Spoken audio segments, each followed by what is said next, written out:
પટેલ જીતેન્દ્ર જયંતીલાલ. મને ચાલવામાં પ્રોબ્લેમ થતો હતો, તેથી મેં નરોડા ઓર્થોપેડિકમાં બતાવ્યું.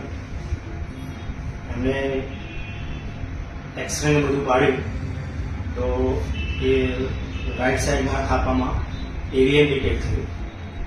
મેં બીજે બતાવ્યું, ત્યાંની મેં દવાઈ લીધી, પણ દવાથી કોઈ ફરક પડ્યો નહીં.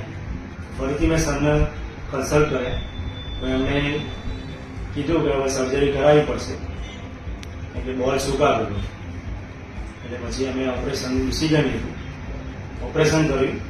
ઓપરેશનના પહેલા દિવસે થોડા ચાલતા કરી દીધા. અત્યારે 2-3 દિવસ થયા, એમાં વધારે કમ્ફર્ટેબલ લાગે છે, વધારે ચાલી શકીએ છીએ. અને અહીંયા ફેસિલિટી બહુ સારી છે હોસ્પિટલમાં, બધા સ્ટાફ પણ સારો છે અને ફેસિલિટી સારી છે. પહેલાં મને દુખાવો બહુ થતો હતો, ઓપરેશન પછી મને દુખાવો ઓછો થઈ ગયો અને જેટલું ચાલી શકું એટલું ચાલી શકું છું. એટલે જેને પણ આવો પ્રોબ્લેમ હોય તો નરોડા ઓર્થોપેડિકમાં બતાવી શકે અને ઓપરેશન કરાવી શકે.